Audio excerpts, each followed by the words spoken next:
Automation tool na may bayad, pero pwede mong magamit ng libre? Tara, turo ko sa'yo.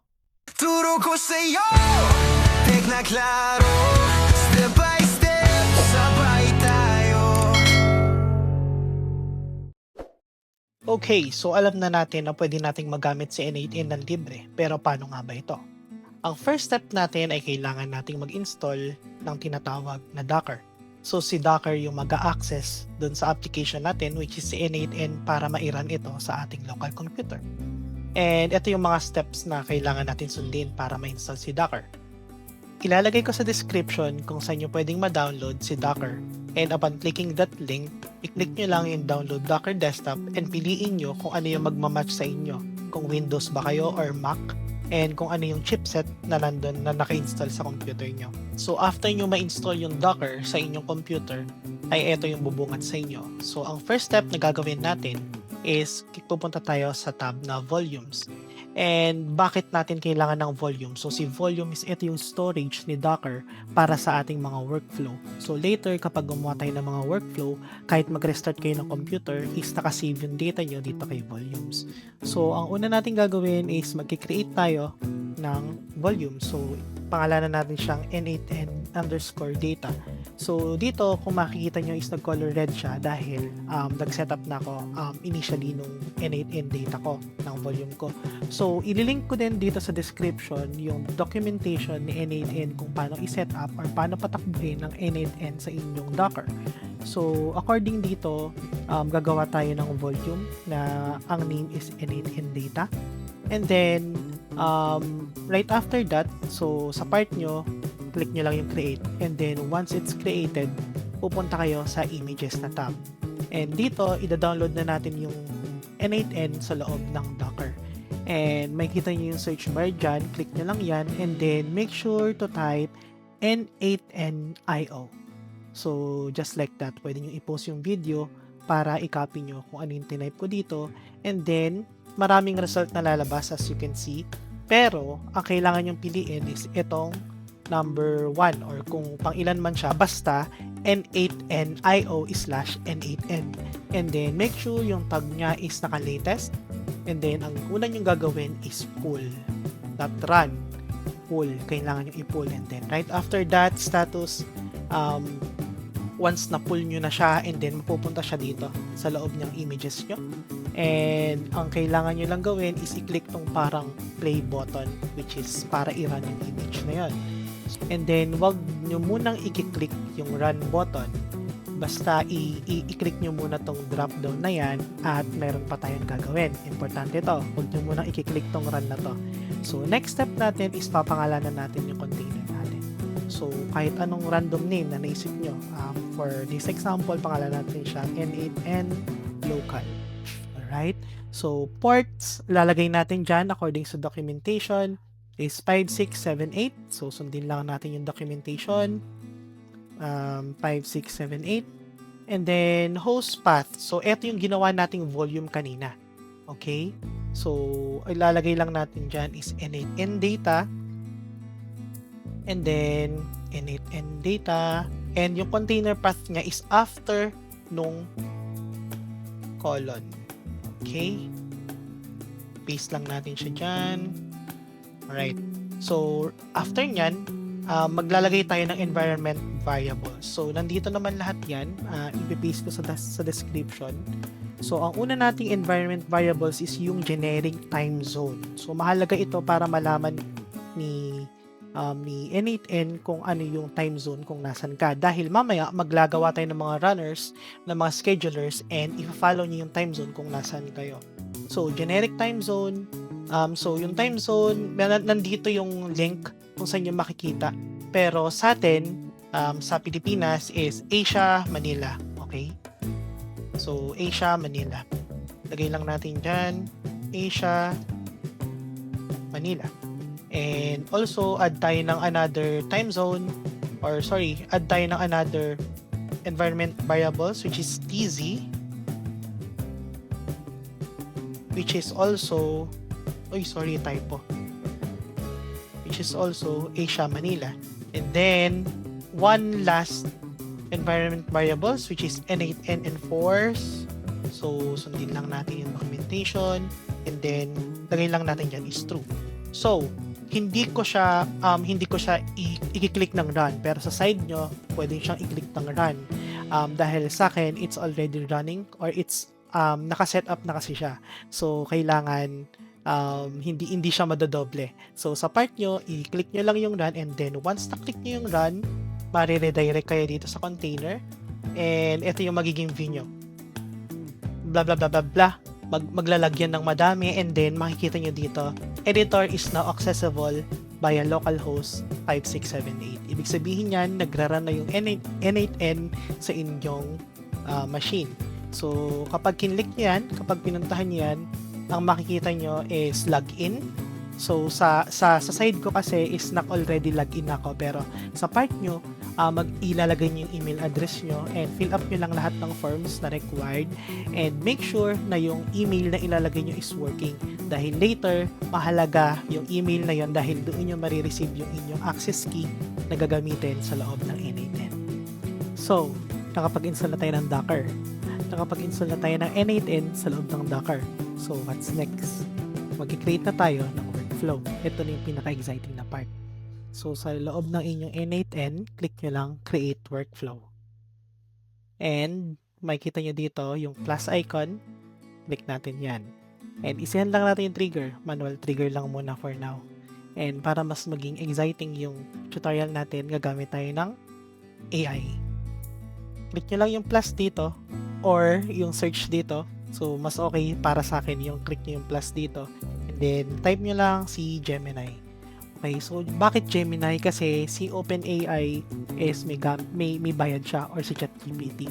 So, dito, si Google Gemini is meron siyang free na binibigay na API para magamit or pag-practicean nyo.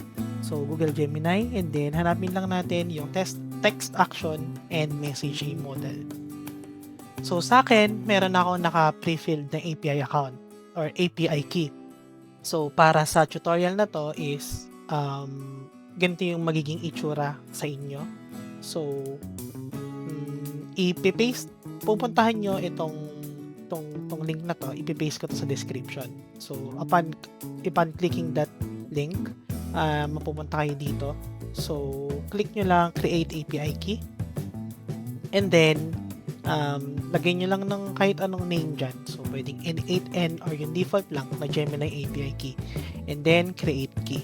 So, right after ma-create yan is pupunta yan dito. And then, ikakopy nyo lang siya. Okay? So, there's some instances na meron na siyang existing dyan upon creating yung Google account ninyo. So, kapag meron, copy nyo lang yan. And that's it. So, balik na tayo sa N8N natin. So, after mo makopy yan, paste nyo lang yan dito sa API key. And then, retry. And then, so, okay na. And then, save mo lang siya. So, once save, pwede mo na i-close yan. Ibig sabihin, may access ka na kay Gemini. So, leave mo lang everything na as default. So, under model, click mo lang choose. So, gamitin natin si 2.5 flash. So, for our example, isihan lang natin. Sabihin lang natin, give me quote of the day. Things mo lang yan. Execute step. So, minsan kasi, meron siyang kung ano-anong sinasabi. Like, yeah, sure, here's the quote of the day. So, to make sure lang na wala siyang ibang i-return is no other words but the quote itself. So, parang ganyan lang. Kayo na bahalang mag-prompt. So, execute nyo lang. So, makikita nyo yung reply nyo dyan. So, the best way to predict the future is to create it. Okay? Ganda. Okay? So, meron na tayong manual trigger. Meron na tayong action. So, ano naman yung next natin? So, ano kayang maganda? What if, kapag kinlik ko to, mag-iisip si Gemini and then isi-send niya sa email ko. So, gusto niyo ba yun? So, sige, try natin. Para magawa natin yan, click lang ulit natin yung plus button. And then, lagay lang natin Gmail. So, gusto natin mag-i-email sa atin yung N8N tungkol sa quote of the day. And then, hanapin lang natin dyan yung send a message. Okay? So, Gmail account. So, dito, may nakaset up na Gmail account. Okay, so, eto kasi is na-set up ko na before. So, tuturuan ko kayo kung paano mag-set up lang sa inyo. So, sa part nyo, lalabas yan na parang ganito. Wala, blanco. Okay? Okay, so para i-set up natin to is kailangan yung pumunta sa cloud.google.com. Pipaste ko yan sa description. Click nyo lang yung console. And then, dito sa akin kasi is meron na akong existing project. So, sa inyo, nakalagay dyan is create a project or something similar like that or meron pa kayong i-accept na terms and condition.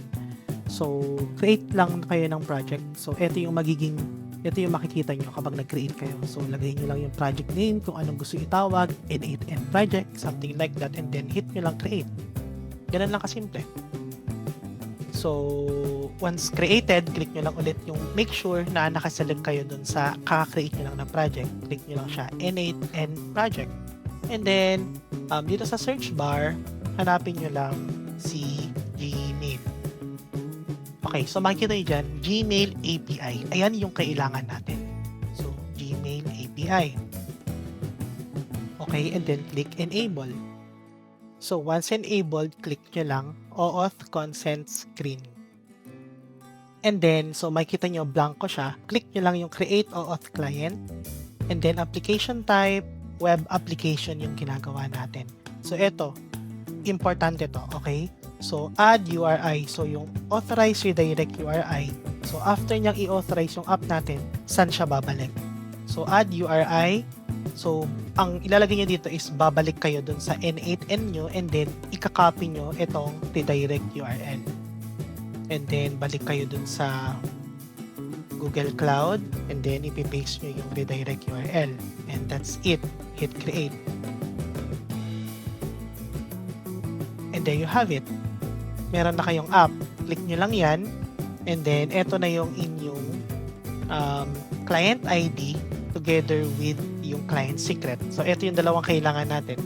So, first, copy nyo lang yan. Yun yung client ID natin. And then, copy nyo rin yung client secret. And make sure, minsan kasi, after some time, hindi nyo na yan makakopy. So, kailangan nyo siyang i-download para may kopya kayo kasi hindi nyo na siya mag-view. So, once na-copy nyo siya, paste nyo lang siya yan dito sa client secret. And after that, bago nyo i-click yung sign in with Google, importante na bumalik kayo dito sa Google Cloud and then click Ogent. Since hindi pa nakapublish yung app natin kay Google, kailangan natin i-add yung email natin para magamit natin yung app. So, under test users, add users, and then paste nyo lang dyan yung email address nyo, and then hit save. Okay? And then, pwede na natin siyang itry. So, balik kayo sa N8N, and then click sign in with Google. So, eto na. Yung i-authorize na natin si N8N para magkaroon ng access dun sa Google account natin. So, click nyo lang yung account nyo.